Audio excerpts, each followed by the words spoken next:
Hello everyone, Top Hat Waffle here once again to continue working on our Counter-Strike Global Offensive competitive level. Today we'll be working with Displacements, which allows us to have bumpy ground like dirt in our level. It also is used in the new Inferno for the nice brick effect around windows. We'll start by loading the CSGO SDK from the Tools section on Steam, and from there opening Hammer World Editor.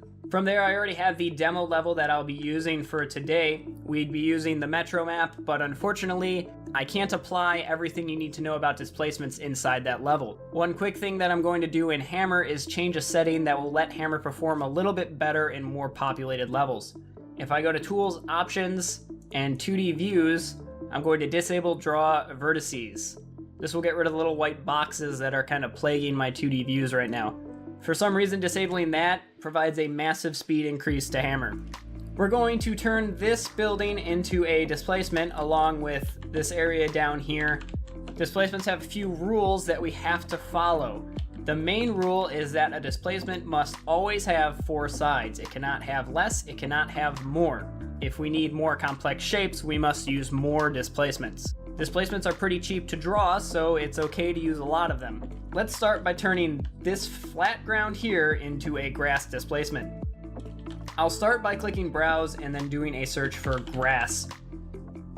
From here, I'll grab this DE Cobble Grass Alt Blend and then right-click to apply it. The first thing you may notice is that we have a dirt texture instead of a grass texture. This is because this is a blend texture and we're able to determine the alpha between 2 or more textures as we paint. When we create displacements, we want to make sure that we only create displacements from the active faces. This prevents movement glitches along with lighting issues later on down the road. To do this, we open the face edit sheet and then we left click on the face we want to turn into a displacement. If I hide everything else in my scene, you'll notice that these other faces are not selected. If I click Create under the Displacement tab, this will give us the option to turn it into a displacement. We have a few choices, Power 2, 3, and 4. You'll always want to use Power of 3 when working with displacements. So you know what the powers do. If I turn this to 4, you see we get more detail inside the displacement. The only issue with this is it requires more computational power, and for some reason, in certain cases, it will crash the game if a player dies on a Power of 4 displacement. So it's better off just to use more Power of 3s than less Power of 4s. If I want to turn this displacement back into a regular brush, I just need to select all the faces that are currently a displacement and click Destroy. This will return it to a regular world brush. If I were to have all the faces of this brush selected when I click Create, each face is turned into a displacement. We don't need these other faces, and they're just going to cause more strain, so we can delete them. If you've already created your displacement with extra faces, the easiest way to delete them all is to select the entire brush, deselect the face that you want to keep, and then click Destroy. This will remove the other faces from the displacement, leaving us with the desired effect we want. If I unhide everything else in the level, we can come over here and start to paint this displacement. There's 2 options for painting displacements. We're going to use the Paint Geometry option, as Sculpt is riddled with bugs and you have to use lots of workarounds to actually get anything useful out of it. If we click Paint Geometry, we'll get the Displacement Paint Geometry window. If we move our cursor over displacement, we'll get this sphere with a yellow line drawn on it. You'll notice it snaps to where the grid lines on the displacement meet. These are the locations where we can paint and disform this object. The distance will be set at 5 by default, and when you click, it will increment 5 units. We can set this higher to paint more units at a time, and if we right click, it will negatively apply that distance. I find it easier to paint with a low value. You can type in a decimal value here and paint at 0.5 or 0.25 or whatever. I find it much easier to get convincing looking displacements when you paint with less value at a time. We also have the radius, which will increase or decrease the size of the sphere, affecting the area that we're painting. If I paint one end of the displacement up pretty harshly, we have the smooth option. Smooth will allow us to smooth this with the rest of the displacement. If I just click a few times, you'll notice it starts to bring this down and kind of smooth it out with the rest of the object. This is very useful for when you're doing anything organic like dirt or snow or grass in your level. Grass is usually never really harshly bumpy, so this is a good way to get a convincing effect. What if we want to join more displacements into this ground? Let's turn this ramp into a displacement as well. Selecting just the top face in our face edit sheet, we'll go to the displacement tab and click create again with power of 3. We'll apply this grass material to it, and if we start to paint, you may notice that these don't equal up anymore. We have to perform what's called a sew between these two displacements. If we select both these displacements and click sew, nothing happens. This is because the displacements aren't aligned properly, so they do not know how to meet up with each other along their vertex lines. If I hide everything else in the scene so we can just focus on these for now, we need to make 2 cuts to make these displacements sew. So I'll select this big displacement here and grab the clipping tool, and I want to split this brush vertically so its vertexes line up with this one's vertexes. If we look at the vertex tool, we have these white dots at the end. These are the corner vertexes that we want to align with each other so they will sew. If I select this object as well, we can see that these vertexes are in the exact same location as each other. This is our end goal for getting displacements to sew. The only issue is that over here, these do not align. We just need to make one more cut to create another set of vertexes, and now they'll sew. Since 3 are meeting at the same point, all 3 of them need to share that same vertex location for a sew to successfully happen. If I bring the face edit sheet open again, and I select all of these, when I click sew, this gap will disappear. Up at the top of this hill, I don't want this to be grass, so this is where we need to essentially merge displacement with regular brush. It's very helpful in this situation to use the set to or raise to function of the displacement tool. This will allow us to set a static value to the verts in the displacement. In this case, the value of 1 is 1 unit above where we want to meet. I can set this to -4, and we'll paint this down so it's now underneath. The clever thing to do in most situations is to now grab a prop static, and you can grab a curb model,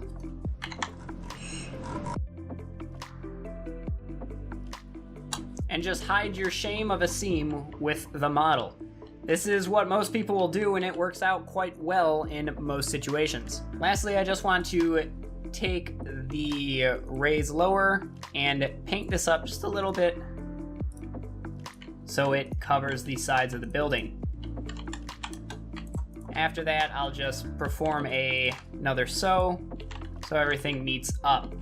Now let's paint some color onto this object. If we're using a texture that has blend in the name, that typically means that it has 2 different textures that we can cycle through with alpha painting. If we click invert alpha, it will switch the entire texture between the 2 options. And when we click paint alpha, we get a similar UI to the paint geometry. We can choose the size of our brush. With this, I'll use 2, and I can just click and paint to add some dirt underneath. Hey, that's pretty good. Now let's turn this building to have some displacements on it to mimic the effect of Inferno. We'll start by turning this top block into a displacement that will allow us to paint some alpha on it. If we open the face edit sheet, we can select multiple faces to keep of a displacement. I don't want the top since that can't be seen, and I don't want the back for the same reason. With these 3 faces selected, I'll click create, and we have our displacement.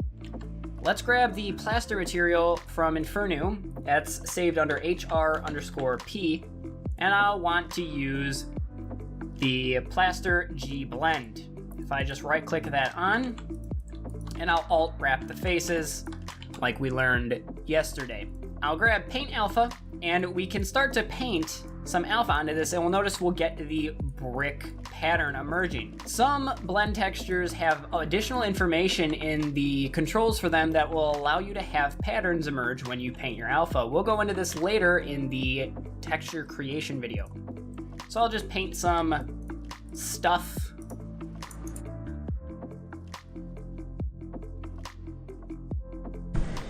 With that all painted up, let's turn the bottom one into a displacement. This is a little more difficult due to the fact that there are windows that are going to be placed on this wall.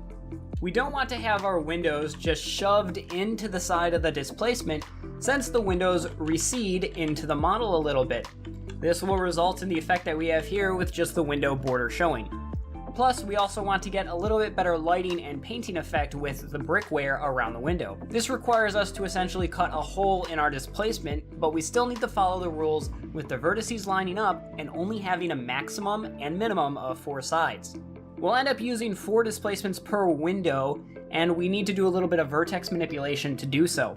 I'll start by hiding everything that's not these window frames and this wall. I only want to use this as a guide, as I'm going to be creating a fair amount of displacements around this. I'll just use the HR texture here, and I'll grab the block tool, and just in front of it, I'll create one brush that's going to run the side of the window in my side view here. Open the face edit sheet and create our displacement out of our needed face. Now if we go into vertex mode, I want to grab this top vertex and pull it down to the corner behind the window frame. I want to do the same to this bottom vertex. We now have this sort of weird shape. It's following the rules of having 4 sides to our displacement. We can take this brush, copy it over, right click, and flip horizontally. This is just a quicker way to make the brush. Now I can copy it up again and rotate it 90 degrees. And I just need to do more editing to the vertexes to make them line up now. Copy this down and then flip it vertically, and then have these bottom vertexes aligned. We've essentially just created a displacement with a hole in the center. It consists of 4 separate displacements, but our end goal has been achieved. I'll unhide everything, and I can delete this brush. I'll select these and move them into place. We can now just shift drag this, and then shift drag it one more time so all 3 of our windows have a wall around them. The last step is to select all of them.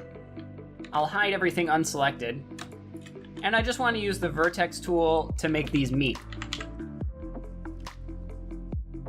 They now all meet up, and I just need to extend this a little bit more so it meets with the edge wall. Now I'll align all the textures together by clicking Treat as One, and I'll justify to top and left. This will make sure that the tiling is correctly set and we won't get a seam in between the displacements. The final window is over on the side here. I'll just grab this hole that I already have, rotate it, and put it into place. One thing you'll notice is that the vertex points all line up on this edge angle here. I'm only concerned about the vertexes that lie on the front face. What this means is that I don't care about this vertex since there's no face that's a displacement applied to it. Since my window is not in the hole, I can use the vertex tool to select all of these and then just nudge it over until it lines up. I can then grab these displacements, pull them over so it takes the old spot of that wall that was there. I'll pull this bottom vertex up and this one over. I just need one more displacement here to fill out the last wall. Creating one more brush.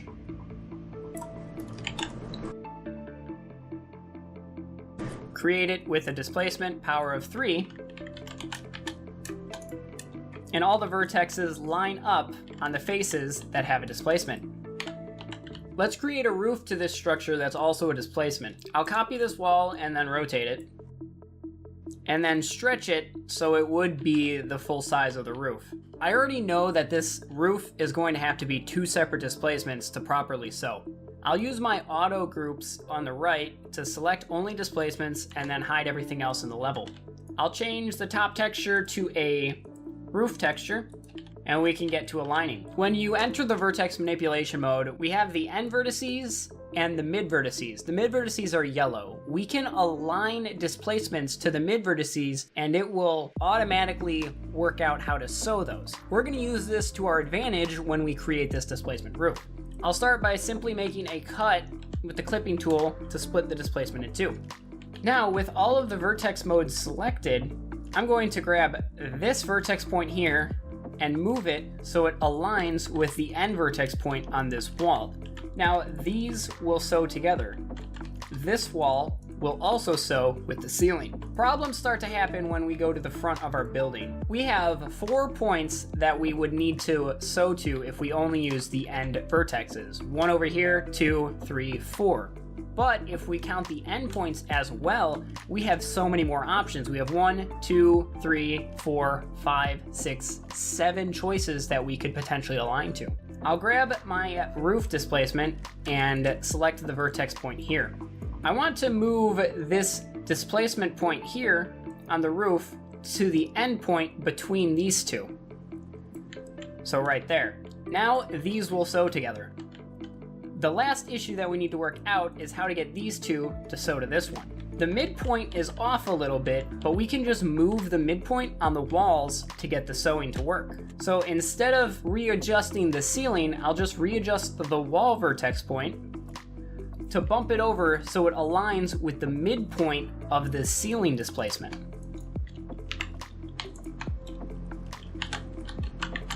With that in place, if we fix this little error that we've created down here, we'll select this entire displacement building, deselect the grass down here, and if we enable the DR setting up at the top, this will show us what vertexes are being removed when we're sewing. When I click sew with the DR enabled, we get these pink boxes here. These pink boxes are placed on the verts that are removed when we sew. It finds the distance between the two and averages it out so they sew perfectly. The last thing that I'd want to do is paint some alpha around these windows, so that way we get essentially the same effect that Inferno has.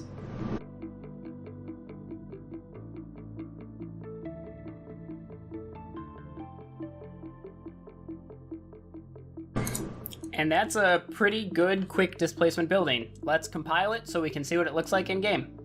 When you compile, we'll see that we have a VViz has stopped working. We saw this before in the leak tutorial. This is one of the pitfalls of displacements. Due to how they work, they're not solid to the visibility engine. If we turn on only what the visibility engine cares about, which is removing entities, world details, and displacements, this is what visibility is currently seeing. From the rules that we learned in the quick optimization tutorial, we need to prevent any leaks from happening from the inside to the outside. We'll need to use some no-draw brushes to go ahead and seal this up quickly. With the leaks stopped, we can turn everything back on from our viz groups. There's 2 more displacement tools that can come quite in handy in certain situations. If we select our grass down here, we can check out the noise section. This will randomly add a minimum and maximum amount of value to any vert on the displacement. If I put in an obnoxious number, you can see what it does, but more realistically, you'd probably do 1 to 3, and that's about it. It's good for random variation. The last object is subdivision. This comes in handy when you're trying to do smoother objects. For instance, if we take this object here and quickly copy it, I'll return it to a world brush and recreate it having the top object. Now if I click subdivide, it will smooth out all the corners into this shape. You can kind of see what's happening, and it subdivides based on your current selection. It's useful in certain situations, but typically not in most levels. If you do end up using subdivide, it's usually with mountains or something, and you'll probably set the scale to 0.8. A few other displacement controls that you might find handy in certain situations is no physics collision. This disables physics objects from colliding with the displacement. You might use it for mud or snow. No Hall collision disables any player collision with the object. Ray collision will disable any ray cast colliding with the object. Gunfire and bullets will not collide with it. Let's go ahead and compile this so we can see what it looks like in game. With our game loaded, open the console and type map space your map name, and then join a team. If we look over on the side, we have our displacement walls with the brick painting on them. Our displacement grass, again, with the painting on the side. I probably could have smoothed this out to make it look a little bit better, but now we know. We have our prop statics here to kind of hide this seam from the grass, and it looks pretty okay. Our windows that are on the inside there, those look pretty good as well.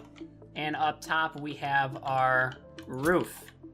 I hope you enjoyed learning how to create displacements in Hammer for your level.